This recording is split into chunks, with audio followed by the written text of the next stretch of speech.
Oh, how are you? Yeah, yeah, I'm good. How are you? I'm good. Good. Busy week. Yeah. Okay. So, I think my internet is a little bit unstable. okay. It's That's been fine. raining over here for Oh, 2, 3 days. yeah, I heard that even in Chennai, I think it's been like pretty bad rains. You're in Kerala, right? Yeah, it's been really. Yes, yes, I'm in Kerala, Mm, and it's been very unusual that and you get we don't used to get this much rain in October. I see. Okay. Okay. Yeah. Yeah, when it rains, it pours. I think that's the new kind of like normal now, I think.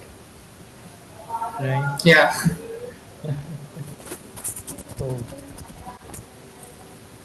So, how's it going? Like, what are you? Um, I know last week you said you were not able to make much progress. How's it going this week? Were you able to make progress?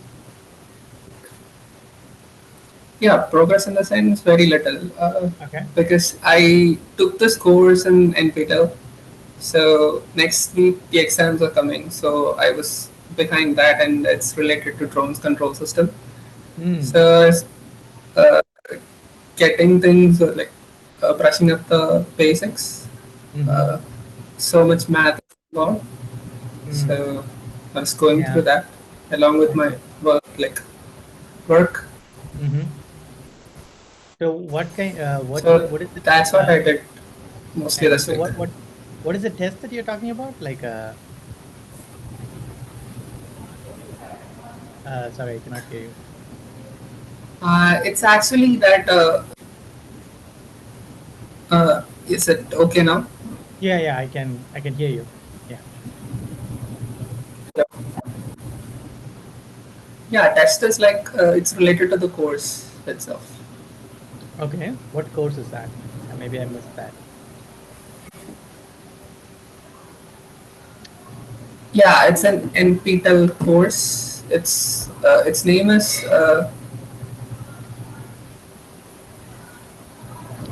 Drone Control System. Drone control system. Okay. Who's offering that Systems, course?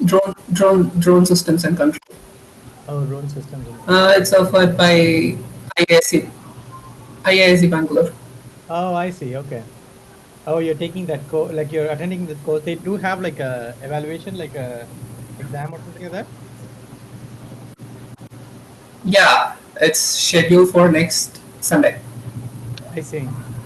Okay. Well, good luck. Basically, it's an MCQ. It's what? Sorry, Yeah, go ahead. I'm Muslim confused. Sorry, go ahead. What are you saying, basically? Basically, most of the things are confusing me because I haven't gone through the weeks. Like, I just skimmed through the videos and just Mm-hmm. submitted their assignments. So I'm just a bit confused on how the exam will be. So Mm-hmm. anyway, I paid for it, so I'll be just going and attending it. I see. Okay. So how much does it cost, like to go for the exam? I, for the certification, it's like 1,000 rupees, Okay, that's not bad. Yeah. Cool. and the course is entirely free. Anybody can take it I and see. learn it. Okay. Yeah, that's cool. Can you send me a link to that course? I want to check it out. Yeah, sure, I'll send it. Mhm. So, what kind of math are you going through? I'm just curious. Yeah, it's like Do a they talk PID about like, controller. sorry? It has basics of everything like PID controllers, Kalman Mm-hmm. filters, Mm-hmm. how you basically design a control system using the MATLAB. Simulink thing. Yeah, similar thing. Okay. And Okay. they offers this free tier for like MATLAB access during the course period, but I haven't accessed much of that. Mm. I see. Okay. So it's basically a control system class. Okay, I get it. Yeah, And how they long they they? started, Sorry, go ahead. they actually started with the basics, very basics, like these and these are the systems that like types of drones available, Mm-hmm. uh, or types of flying systems available, and they skimmed through each and every parts of it. They didn't go deep into it, Okay. Okay. and Hmm. they touched upon dynamics and drone sensors things, then this Mm-hmm. Kalman filter thing, Mm. and control system basics. Mm-hmm. Within the control system, they go for PID Mm-hmm. and how to design a basic autopilot system, things like that. Nice. Did they talk I'll about just coordinate share. transforms and position estimation, those kind of things? Yeah, they actually skim through everything, I see. nothing in detail. I see. I'll share Interesting. I'm the I'm link. I'm really curious to check it out. What is the? I mean, so you said it's IASC? I sent you the link. Okay, let me take a look. Oh, NPTL. Okay, that's what showed up when I searched for it. Okay, I see. Okay, I'll take a look at it. So it's basically a control Basically, system class, and it's structured for 12 weeks. It's kind of interesting. And they talk about RRT, A star, trajectory tracking, Flam. Interesting. Ross, Adson. Okay. Did you get to use Adson? uh, I'm not sure about that. What that is. Yeah, that's like week 12. So week 12, it's Sorry. about it's week 12, the last week. It says introduction to mapping, SLAM, visual SLAM, visual perception, object detection, sim to real, ROS, and Adson.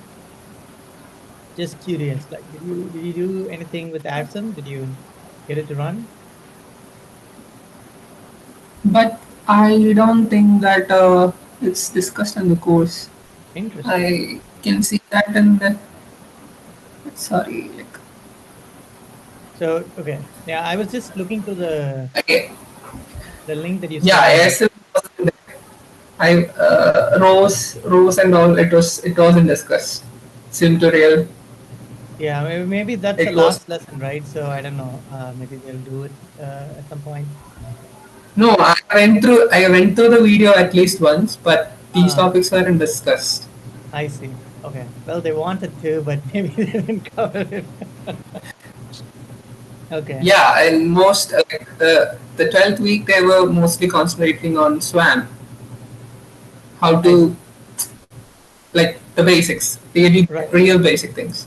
Right. Right. Right. Okay. So how about And so when you say Kalman filter and extended, they're doing EKF as well. What kind of things did they teach you? Like, um, because Kalman filter itself is like pretty complex. In the no, it's not too complex. It's just like sim. Um, the math is not too complicated. You just need to understand a few things, but then it takes a while to kind of grasp it. So, how did you fare? Was that did like are you confident that you can design a Kalman filter now, or is it like, oh, if I see a Kalman filter, I will know what it is? Like, what level of knowledge do you think you got from the course? I think from the course perspective, they were just taking up equations and talking it over that.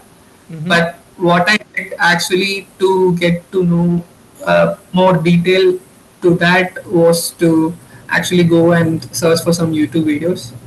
So Mm-hmm. I got, I don't actually remember from what course it was, but I got a very good video on Kalman filters. But Mm-hmm. and I have I'm not confident that I'll be able to implement it from scratch, but Mm-hmm. I know the basic working that two things Uh, are there. There is this estimation step, and mm-hmm. later comes the correction one. Mm-hmm. So this entire thing goes in loop. So, Mm-hmm. and basically it is like estimating something and getting Mm-hmm. the actual sense of values Mm-hmm. and comparing it to minimize the error thing. Okay. That's what my basic understanding goes. Okay. Okay. Well, let me just tweak that a little bit. So the Kalman filter basically does fusion. That's kind of the primary goal. Fusion basically means combining data from multiple sensors, right? I don't know if they talked about the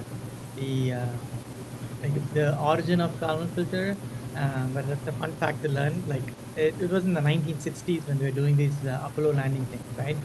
They wanted to have a way to um, take data from multiple sensors and fuse them together so that they can estimate the position of the lander. Um, so this was kind of like a pivotal thing that enabled the landing in the 1960s. So basically, it's just taking these sensor data from multiple sensors that could be like completely different um, domains, but also it could have completely different reliability. I think that's kind of the key point there. So, for example, you could have one sensor which is really noisy, and another sensor which is kind of like really clean, but maybe coming at a very low rate. Now, when you take this Kalman filter, it essentially it's kind of a weighing algorithm. It just says that, okay, this is a really fast sensor, but it's really noisy. So I will weigh that accordingly. Like I'll make that not drag my estimate in a certain direction. Whereas this is a very good sensor, but comes in very slow. So maybe whenever I get a measurement, I will take that and take that with more confidence. So basically, it tells you like how much confidence you have in each sensors, and then it kind of merges that confidence into it, basically weighing it accordingly, and that's what it is. So on a very high level, that's what a Kalman filter does. And how you do Okay. that, that is the math of it, right? Like you literally have a covariance matrix, which is a confidence matrix, which tells how much confidence you have in the sensor in each degree of freedom. And then you let that confidence matrix evolve as you go. Does Okay. Now, like Does that when help? when I'm, yeah, actually that helps. Mm-hmm. Now I'm able to recollect most of the things. Mm-hmm. But something that confuses me is like when PID does the same, right? You're getting Not necessarily, but I'll let you complete because I want to know what your thought is because I can actually start from there. So go ahead. yeah. The thing is that there is this error correction step or combination or that confidence thing. Mm-hmm. Even PID is doing that same, right? You have all those coefficients. You can one is manually calculating or setting those values. The other thing, Mm-hmm. Kalman filter, the confidence and covariance, it automatically does it. So, is there a relationship between, or the, am I just making things complicated? Well, you are making things complicated, but let me try to explain so that it's much more clear, right? So, a PID, it's kind of like a really simple control algorithm, right? Um, the way you should look at it is, okay, instead of, well, I'll just look at the error. Like I wanted to set a certain value, and because of the dynamics of the system, whatever value you want to set, the system is not going to settle on that value right away. So there's going to be a little bit of oscillations or a lag or things like that. So basically what you do is you measure the error from what you want to set and what the value is. And then that error is what you act upon. That's what like on a very high level, what a PID does. And these different terms like the proportional, integral, and differential term, that helps you to get closer to the desired value based on some like depending on the error. So the proportional is the really simplest and the easiest to explain, where you say that okay, how far I am from the desired uh, um, value, and then you just set a multiplier and then try to get to that desired value. And then if you have some latent errors, then you do these proportional, the integral and the differential things. So there is no notion of confidence on the PID side, and also it is not doing any fusion. I think that's the main kind of point there. What I mean by fusion is basically if you have two sensor data coming in and you're merging that to make a to kind of like have one single stream of data. That is what I call as sensor fusion. And PID does not do sensor fusion. It doesn't have any notion of multiple sensors. Whereas in a Kalman filter, that's completely different. That's the primary goal of a Kalman filter. The commonality between those two are basically they are generating estimates, right? That's where the commonality stops, right? Just generating estimates, but that's about it. But this one, the Kalman filter does it in a different way when it's doing the fusion. The PID is just getting you closer to what your desired goal is. Does it make sense? Yeah, that makes it clear actually. Okay. I think what confused me is like I've read things from different sources, Mm-hmm. and Mm-hmm. and the like the data got cluttered within me. Yeah, So I know, I know. It's actually that's part of the learning process, right? So I'm really glad that you're kind of going through multiple sources because yeah, I understand it gets confusing at some point, but that's the only way you can learn faster, right? Because if you're just going to one source, it is like if you have an unknown forest and you're trying to explore, just following one source would look like you're going deeper into the forest. But then what happens is if you get lost at some point, or if you want to track back, or you want to explore other things, you wouldn't have explored any of those things. So it'll be like completely new to you, and it'll be like, okay, what am I working on? So that's kind of like the risk with just taking one course and just going through that linearly. But when you try to explore it from multiple angles, you are actually exploring that forest from like multiple directions, right? You might not go deep in every direction. That comes with experience and the time you put into that particular field. But you know these multiple domains, and when you get lost and you just keep exploring, you might end up in a place where you already explored. So you might, oh yeah, I know this route. So now I can connect this thing. And when you have everything connected, that's when you have like a really good, strong understanding. I don't know if this analogy might, I don't know if it makes sense or not, but that's how I see it, right? Like people who are experienced and who have worked on this for a long time, that's the difference between them and someone who just learned the course, right? They have this varied experience where they can approach things from different angles. They understand things from different perspectives, and that helps them to connect to different things at multiple levels actually. So it is good to do that where you would explore things from multiple angles. So that's a really good thing to do. But one thing I would suggest yeah, is but when you do that, try to recollect. So what I'm trying to do here is I'm not saying anything new.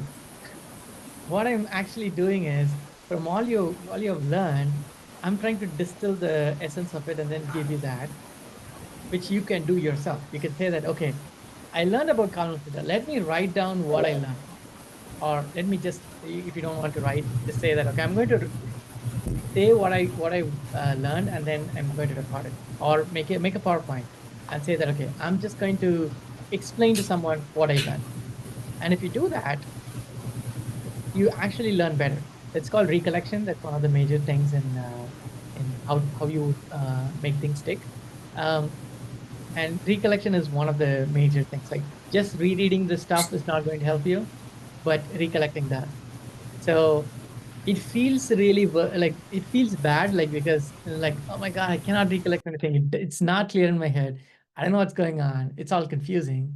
But if you do that, you actually retain better. Yeah, I've actually tried to implement this because Hmm. I think it was on your first call itself you mentioned about this. Hmm. So for the past 3 weeks or so, I've been trying to do this. Hmm. So it's like it's somewhat it's tough, but it's It's frustrating, I right? know in the long term it will benefit me. Yeah, it is frustrating, it's counterintuitive, and it's demotivating, right? Like, because like, okay, you trying to recollect things and knowing that you're not able to recollect, that's definitely more demotivating. But then just Yeah, reading through the same material and getting the feeling that, oh, I kind of recognize that, that feels good. But that doesn't help. So, so I know it's kind of hard. It's more like working out, right? Like when you're working out, uh, some people say that they enjoy the exercise pain and everything, but I guess it's kind of like universal that when you are actually working out, it is hard. You're not going to be like, oh, this pain is great. No, it's still pain. You cannot make that pleasure, but that's when you grow the muscle. So that's kind of the whole point. yeah, I totally agree with that. Yeah. Cool. Krishna just joined. So Krishna, how are you doing? Good, sir. Good.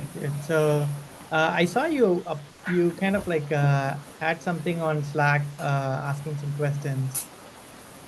I asked you to give some context. You said something, but it's still not clear. Like what you're really trying to do and what you need help with. Sir, actually, I did not download the RQT of the ROS. So I was not able to understand there were that like in that there is a slider for joints, right, for controller. Mm-hmm. Uh, Mm-hmm. I didn't know that we have to download the RQT. So I see. yeah, So you were so I expect saw. you. Yeah, I see where you're going. So you just thought that okay, you can control things from Arvis, and you're wondering like, okay, why I'm not able to control it. Yeah. I see. Okay. Yeah. Arvis is primarily for visualization, right? There is nothing much you can do other than just look at things and see where things are. It's not a manipulation tool. Compared to Foxglove, I don't know if you're familiar with that. That's another tool that has become really famous nowadays, and a lot of people are replacing Arvis with Foxglove. That one lets you also control things. So you can import tools or like framework that can help you do the controls. But Arvis is primarily like visualization. So so it was not clear what you were trying to do. So I was not able to help. Sorry. I'm Sir, happy that sir, actually, sir, what is it like in Gazebo also we can do visualization, right? uh well, yes, but you can also not. Okay. So maybe I'll try to clarify things. So Gazebo is primarily a simulator. When I say simulator, what I mean is you can say that okay, this is a physical object that I have. This is the physical, like the properties that it has. Like you can basically in other words, you can say this is a physics in which it operates on. So you can say, okay, this is the gravity. It's on like an earth, it's 9.8. If you're on a moon, it'll be 1/6 of that. So basically you specify what are the physics of that object that you have. So you would say these are the joints, these are the this is how it will interact with the world. So you define the collision mesh, which basically says like where the object is and how it interacts. And then you can also define forces and everything. Like you can also define the mass and everything. So um, if you think of a simulator, most of it is just the physics, right? And then for us to kind of like see what's going on, that's where the visualization part comes in. So a simulator can exist without any visualization at all. It can just do everything internally. It's all just math, right? So it can just do everything internally, and it can give you the result. Um, the visualization part is just to make sure that you understand, you can kind of visualize what's going on, and that's about it. So so what really happens in a gazebo simulator is it has these two components. In the past, it used to be like integrated, so that whenever you run gazebo, it would be, you'll see the visualize the image part, like the visualization as well. But now they have kind of separated it out clearly, where you can run it in the server mode, where it will not show you the visualization at all. Everything will happen internally, just the math. And then you can add the visualization part to it and see what's going on. Okay, I think that's the part where it gets confusing with RViz. Whereas, so the RViz interface itself also does visualization, but it does not do any math, or it does not have any notion of physics or anything internally. It just shows what is coming through the to the ROS interface. So your ROS interface can show that, okay, this is the model. So your RViz can load that model. The ROS interface can show that, okay, this is how it is moving. Then it'll show it moving. It does not know or have any notion of physics in it. Okay, so that's why ROS is basically a visualization tool primarily. That's all. That's it. Nice. Is that clear, or did I confuse you more? Yes, sir. I clear. Okay, cool. So as I said, Foxglow is kind of like becoming more prevalent now, and you can add things to control the robot on top of that. So basically, you have one interface where you can visualize things but also control it. That's about it. So RQT is basically a tool that sends ROS messages. That's about it, right? So they could have made a plugin for RViz that can embed RQT into it, but I don't know if it exists, or I don't know why they don't do it. But yeah. Uh, I'm actually learning ROS, right? I'm using ROS documentation to. I'm reading ROS documentation and learning it. Like, do you Okay. think is the right way right now? Um, well, there is no wrong way of learning anything. I can say that. As long as you're trying it out, it's good. I think the difference is, okay, is this the fastest way or not? I think that's what you're asking. Um, Depending on your goal, I would say that it'll be much slower to kind of like just say that, oh, I will go through all the ROS documentation and learn it. That's going to be a pretty slow path. A faster path would be like pick up a goal. Let's say that, okay, I want to generate a robot arm in simulation and control that. So, like a project, pick up a project and then learn everything relevant to that. So, so that will get you pretty close to, or like, I mean, that will get you, keep you directed, and you'll keep going in the right direction. Okay, Yeah, sir. I think Arvind was saying about docs has a lot of detail. That is true. Actually, ROS documentation is pretty detailed. That's one of the strengths of ROS, because that's how they were able to kind of scale up so much and so many people can use it. But that's also kind of a bane when you're trying to learn everything from the docs. So yeah, I agree.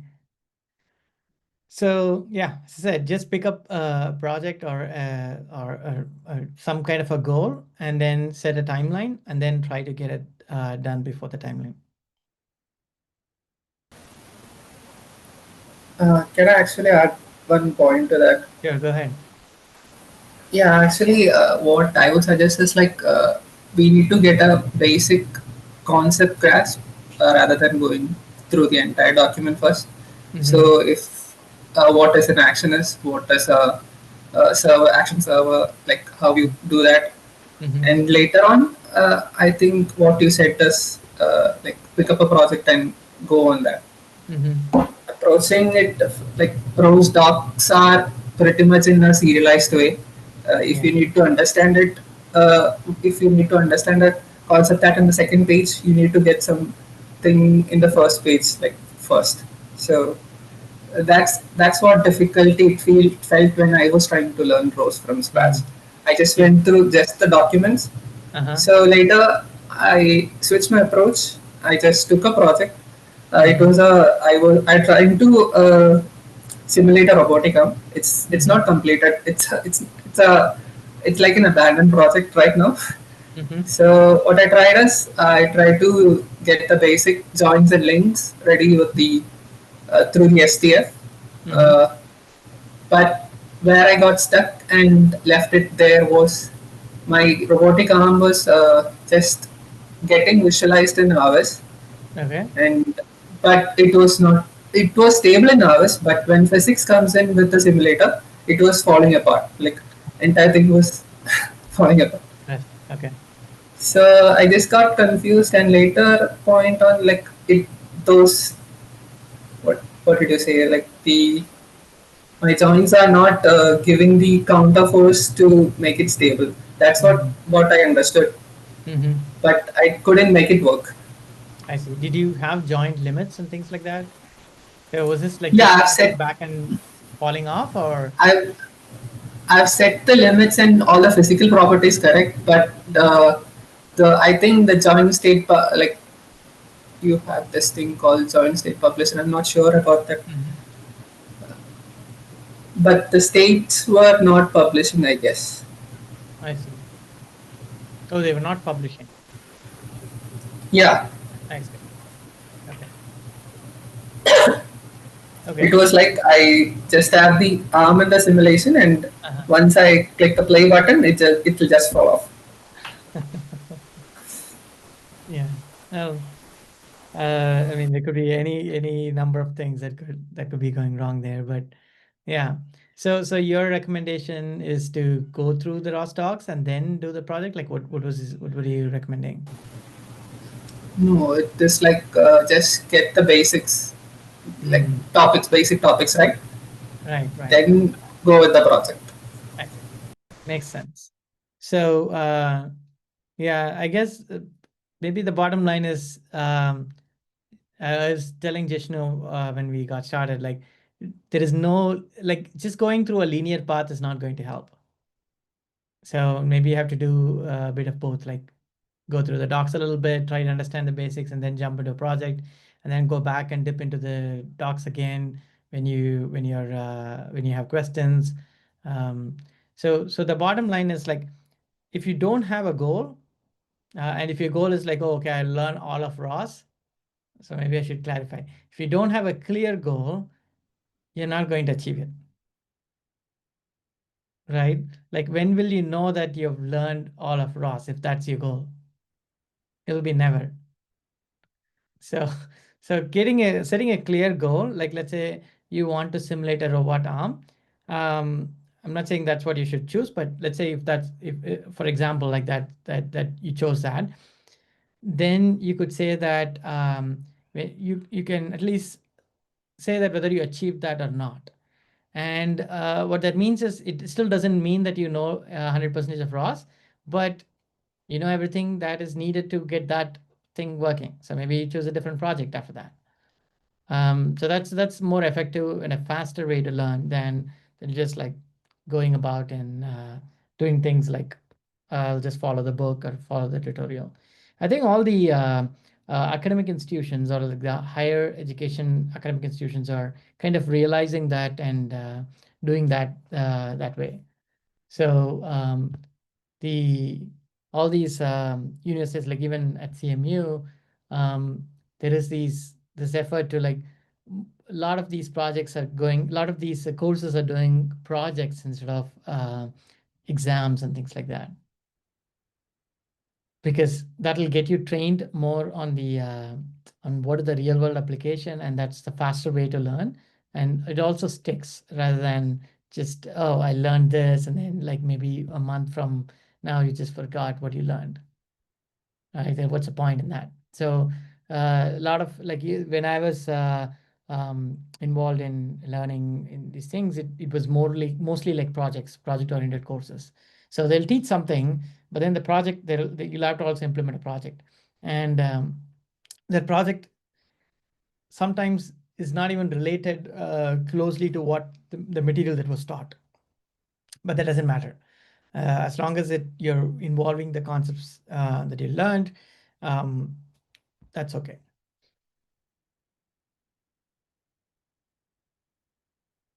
So I don't know. I think Krishna dropped out briefly there. So did you get the gist of it, Krishna? Yes, sir. Okay, cool. So Arvind, how's it going? I'm sorry if there is a lot of background noise. It's raining extremely heavy here. Uh, That's what Jishnu was saying too. No, I don't hear yeah. background noise though. It's cool. So my semester here is coming to an end. So working on my projects for this semester, which Mm. involve a bit of robotics. Mm-hmm. And I'm again starting an internship in the December or January Mm-hmm. with a robotics company. So looking Nice. forward to that. Cool, cool. So So you are in your final year? yes, I'm in my final year now. Nice, nice. Okay. So what's your project? Have you decided on that? Yeah, I'm working on a bipedal robot. Oh, I nice. think I've talked about it before. So I'm working for the reinforcement learning side of a Mm-hmm. bipedal robot. So Mm-hmm. there's this one set of bipedal robots called Upkeys. Mm-hmm. They are open source and Okay. they're available online. Mm-hmm. I've been taking their URBF and trying to create a sort of policy, hierarchical RL policy that will allow the switching between two or more lower level policies for Mm-hmm. different terrains. I see. Okay. So That's cool. That is cool. that's what I'm trying to do right now. Okay. Has this been done before, or is this something that you're Hierarchical RL is something that has been done a lot of times before, but this is just something that I want to try for, a little bit of robust terrain-based traversal I see. for this Okay. kind of robot. Okay. Yeah, so a lot of these robots, like the uh, bipedal or the humanoid robots that they're building, they have a lot of intelligence built into the leg itself, in the sense that these kind of policies deployed so that you don't have to do a high level perception. Like there were some demos where the robot would climb a hill, like a rocky hill and things like that. And it's surprising that they don't use like cameras or anything like that. No perception at all. It's just the robot just driving up, like walking up the hill. And so it's kind of like how humans do it. Like, I mean, not that we can close our eyes and climb the hill, but much of the intelligence is built in the manipulation setup itself. Like our legs kind of understand certain things so that it does things with for balance without us consciously thinking about things like how do we balance, right? So I think that it's kind of what they're doing. And yeah, it's when I first learned about it, I was really surprised that okay, a robot can do like climb a hill with his eyes closed. That's kind of strange, but so that's cool. I haven't done much of RL or the hierarchical stuff. I think I need to get into that. Sounds interesting. Most of what I'd seen with basic RL policies was that all of them are reactive to the environment. So they Mm, don't have any sort of sensory, uh, exteroreceptive sensing for the environment. So they right. have force sensors, they have IMUs that give the robots information, but nothing Mm, about the environment as such. yeah. So what I wanted to do here is to bring a sense of prediction. Something like if there is going to Interesting. be a set of stairs Uh-huh. around a meter or so from my robot's current position, instead of going and hitting the stairs before reacting to that and changing to a stair policy, I would much rather Interesting. go for a transition state in between that would let me, have a much smoother trajectory. So, which So means this that is what you I want, wanted to.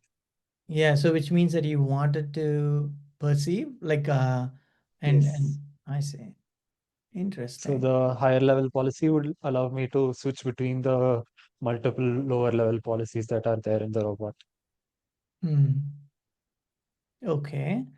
Uh, That is really cool. So when you say that, so when you say perception, then a lot of things comes into play, right? Like, so, which kind of perception are you talking about? And then you need to do mapping because just one frame is not going to help. Maybe it does, but mostly not. And then you also need to do position estimation because you need to figure out where you are on that map that you've created. And then you need to worry about like drift. And then whether it's local, I mean, the frames, coordinate frames you're using, whether it's local or you're fixing it to a global frame and drift and all those things, right? Like it's a whole slew of problems that comes up when you add perception to the mix. So do you have any idea like what kind of perception you're planning to use? And I was mostly planning to go for a depth camera such as the RealSense series I see. Okay. to basically get the depth image of the surrounding, Mm, mostly the direction in which I'm moving right now. okay. But I was also looking at different LiDAR implementations that I could try to Mhm. have a better integration with the policies that are usually there. I see. So I'm not really sure about the higher level policy for now, but Mhm. I'll have to start working on it pretty soon. Okay. Yeah, I think a couple of pointers there. I think I've used a lot of these Validine sensors. Validine puck is, I mean, it used to be 16 lines, but now it's like 32 lines. That's kind of like a common thing. I also used a Validine 64, which is like this humongous thing that you see with on top of cars. Um, but I think the Lumax or what is this the other company? So that's kind of like becoming more famous in the robotics community, which is like kind of tiny, lighter, and it's also pretty dense and gives really good point clouds. Um, and then on the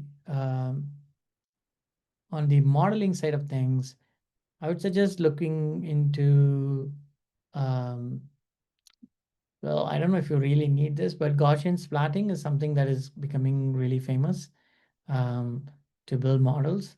It's a little bit more GPU intensive, but that gives you like really good kind of model or like a whole free model of of the world. Um, since you're using a depth camera, maybe that'll you could probably do that. So and also I think you don't need to build like really huge models. You just need to have like a model that is temporally connected in the sense that just maybe for a few seconds or a minute or so is how long you need the model to be, right? So you just want to know how it looks for the next couple of steps ahead. So yeah, Gaussian splat or something like that might actually help. So look into that. Cool. Okay. Anything else? Actually, I didn't have much context about these policies and things. And Uh, like, so I was trying to make sense of what you have already said. You both been discussing. So is it like hierarchical policies? Like it's what's the robot's gonna do with the like how it's gonna react things and like that, right? yeah, And basically, on a very high level, a policy is kind of like a checklist. You can think of it that way. Okay, when I see this, I will do that. That's kind of like on a okay. very high level. That's kind of crude level. And but that's how you can look at it. And then you're basically training the robot to say that, okay, what is the right action to do? Um, Okay, yeah. Can I take it to analogous to what we are doing in the behavior trees, things and like that? what behavioral trees? Like when like the first thing that goes went through my mind, even Arvind was speaking about hierarchical policy. It's like resolving what policy to match what policy the robot needs to adapt in order to adjust with the situation. Mhm. So I think what, from my understanding with behavioral trees also, it's like what next step it's going to take based on refined sensor information, things like I'm not sure about that, but Well, on certain extent, yes, but I think it's not as discretized as that. Maybe I'll let Arvind talk about it since he's working on it. Go ahead, Arvind. So basically, the policies are like a set of tables. So telling how the robot should actually move through the environment. So basically, like what sir said. So if this is the position of my robot, if I'm falling forward, if the position of my legs, the joints are like this. So I'm going to take a few steps to actually bring my robot's state into a much more stable position, and then keep moving towards my goal.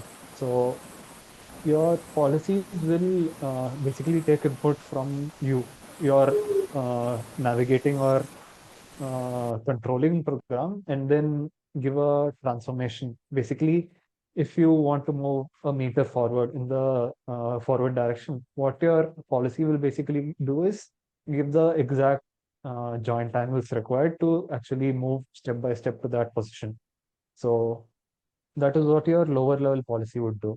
But then your higher level policy that I was talking about here for this hierarchical RL case is something that would choose between multiple different policies for different terrains. So say something like terrain filled with a lot of rubble. Some wheeled bipedal robots usually have a lot of difficulty navigating through such terrains because their usual, what do you call, normal terrain policies don't have a lot of movement in the knee and the hip joints in the normal terrain movement. But when it comes to movement in these kind of terrain filled with rubble, you'll have to adapt with this as well. So depending on the environment that you're traversing through, your hierarchical RL higher level policy will be able to choose the right lower level policy for this kind of situation.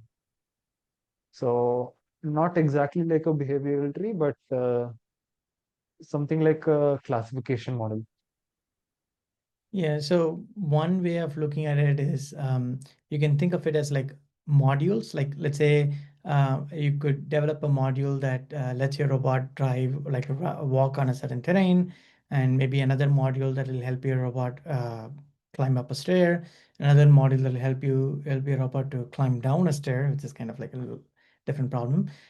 So then this hierarchical RL is basically deciding between those and saying which of these modules you should apply. So just a simple hierarchy tree. It's something like a decision tree would do. Is Kind it of. like that? I think I don't have the answer of like why, like how is it different from Okay. a decision tree or a behavior tree? So that's why I'm kind of like going around the problem and not actually getting to it. I need to look it up and I'll probably come back Okay. later. What the No, difference? I was just trying to make sense of like what No, you no, guys were that's discussing. good. That's good. It's good that you're kind of pointing it out. But it's not clear in my head as well. Like, okay, why is it like, how is it different from a behavioral tree or a decision tree? One thing that comes to my mind is I believe it is not as discretized as in thing I did mention this before, but let me clarify what I meant. So when I say discretized, it's more like um, in a behavior tree or a decision tree, you have the parameters fixed in the sense you say that, okay, if this parameter is below this number, then do this. And if this parameter is above this number, then do that, right? It's kind of the decision is baked in. You cannot you could go in and change the code, but after you construct the decision tree, you're not changing much of these things, right? It's basically discretized or kind of set in stone that, okay, this value would get you into this behavior, this value would get into that behavior. Um, whereas in a RL policy, it is not these kind of like defined values. You your policy would decide based on a set of different parameters, and that cumulatively decide what the action would be. So it is going to be not easy for you to hard code it. So for example, again, this is me pulling out of thin air. I need to double check and verify this is true. But also, Aravind, feel free to correct me if I'm wrong. When let's say you're looking into four parameters to make your decision, right? So so one of the parameters might be the ankle angle, and then the other one might be the torque and all those things, right? So in a decision tree, you would say that, okay, if my ankle angle is certain beyond a certain degree, then I might have the risk of falling off. So let's just deploy this policy. That's what your decision tree or a behavior tree would do. Whereas in RL policy, just that one variable will not decide it. It'll be a combination. What I mean by that is, in certain setups, a particular angle would trip it, but in a different setup, maybe a different. So, for example, your ankle angle is extreme, but your hip is already in place to counter for that momentum change. So maybe you don't want to deploy that policy yet. You cannot define that in a decision tree, right? Like if you do that, you can still do that, but then it'll be like a really big if else kind of like situation, and really hard to manage. So when you have these kind of dynamic setups, then you cannot use your decision trees or behavior trees.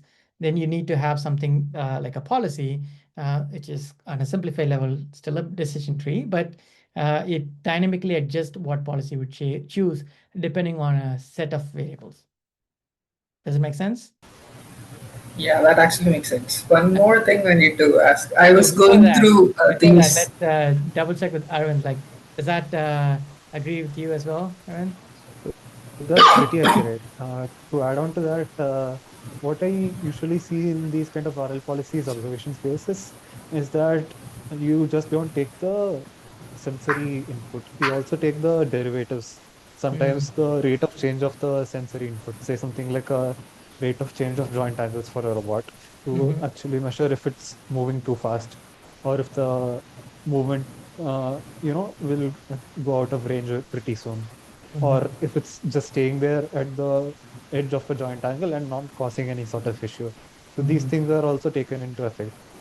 In addition to that, a combination of your sensory inputs, say something like even if your joint angles are at the edge, they are about to go out of range, but you're still in a stable position according to your IMU, you won't go into the emergency cases. So things like that. Okay, so that, And yeah, that adds value. Okay, cool. in So I think addition to we, your no, RL go ahead. policy, yeah. Go ahead, go ahead. So in addition to your RL policy, we'll also have hard stops outside of the RL. So say something like your RL is not able to handle edge case when it goes to something like your robot falling too much towards the forward. What I used to do for a kinematics based robot is to basically set my joint angles such that the robot would stand straight. So if I'm falling forward too fast and my policy or my control algorithm won't be able to handle it, I'll just stop the robot and make it stand straight so that it doesn't fall over. So you'll also have hard stops outside of the RL. Right. Okay. So I think that that's good. So basically, when Arvind was talking about bringing in time, basically the rate of change. So rate of change is basically time, right? You're saying like with respect to time, how this value is changing. Is it changing fast, changing slow?